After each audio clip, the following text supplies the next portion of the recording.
Hello everyone, and welcome back to Why You Should, the show that offers the best advice this side of the moon. The dark side, of course. The dark side of Force users may have fresh cookies, but the dark side of ReynaduNoctis has Milky Way midnight and horrible glowing artifacts that exude strange powers that can only be activated with blood sacrifice. On this day, blessed by the almighty eye of constant perception and judgment, name pending, it's a new deity so it's still working on the name, we shall discuss the time-honored tradition of screaming into the void. It's one of my personal favorite things to do when I'm feeling spicy, which is all the time. And in recent years it has grown in popularity. More and more people and people-adjacent life forms are getting in on it, but some are still unaware of the incredible benefits of screaming into the void. You can do it for fun, profit, to banish the nightmare clouds that collect in the abandoned places of your mind, or because the keeping of your immortal soul depends on it. So let's get started!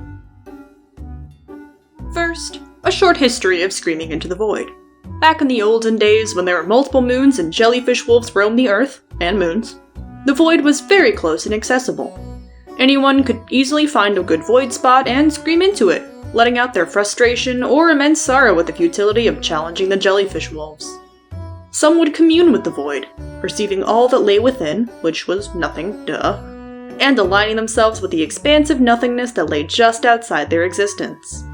As the millennia passed, the void expanded further along with the multiverse, and was spread more thinly. Many good void spots have already been filled with screams, so the descendants of the survivors of the violent jellyfish wolf uprising were forced to look elsewhere. Screaming into the void was no longer as common as it once was, for praying and communing with early deities had replaced it at a convenience and greater accessibility. And thus, the void was forgotten. For thousands and thousands of years it waited patiently for another life form to cast their screams into it. Of course, it was not fully abandoned.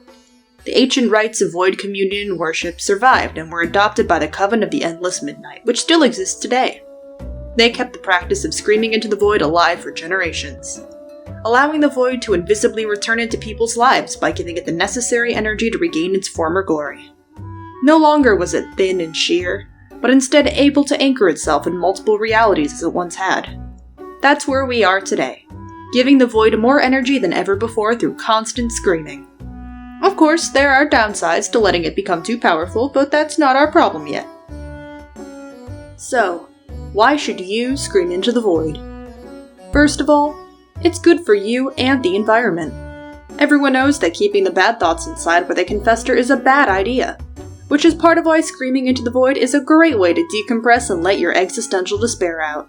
Screaming specifically into the void prevents the bad thoughts from being absorbed into the environment, and creating midnight essence that will allow the Coven of the Endless Midnight to bring about the age of the one that knows. Too much midnight essence means that we are all toast as a dimension, so remember to direct the verbal expression of your internal torment into your local void spot. Second of all, why not? Of all the things you could possibly do in your life, screaming into the void is not the worst. Is it the best thing to do? Probably not, but a ton of things are far more damaging to humanity, the Earth, and the source of all those suspicious sounds we keep hearing from the furthest reaches of the Milky Way. It's not like you're committing any crimes, like murdering someone and chopping their body into multiple pieces and casting them into the deepest parts of the ocean to offer to the blood goddess in return for becoming the next conduit of her unholy power or anything, so you're fine.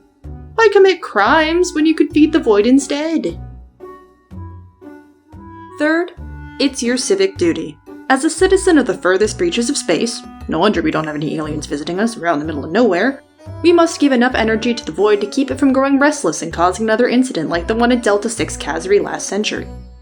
In the recent Intergalactic Governance Summit, the furthest reaches of space, yes, that is the official designation given to our region, that's how unknown we are, was assigned the job of keeping the void content and at optimal thickness/sheerness because the void likes to vibe in our area for some reason. They told us that since it was basically our void, it was our problem to prevent any possible issues involving it from happening and from affecting the rest of our galaxy. So get screaming! It could be all that's keeping us from a horrible annihilation by an incensed void. Also because it's fun.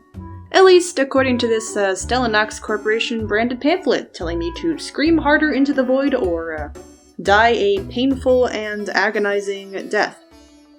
Wait. Where the hell did this come from? And why is it in my hand? Did I pick it up from somewhere? Is it melting into my hand? Oh shit! This has been Why You Should, and I've been ReynaduNoctis, currently perceiving and screaming into the void. Like and subscribe if you want more jokes. Don't subscribe if you're afraid of the truth. And if your plants start developing hand-like appendages, it's already too late. In my next video, I'll introduce you to the incredible world of weird occult stuff. I'll see you next time.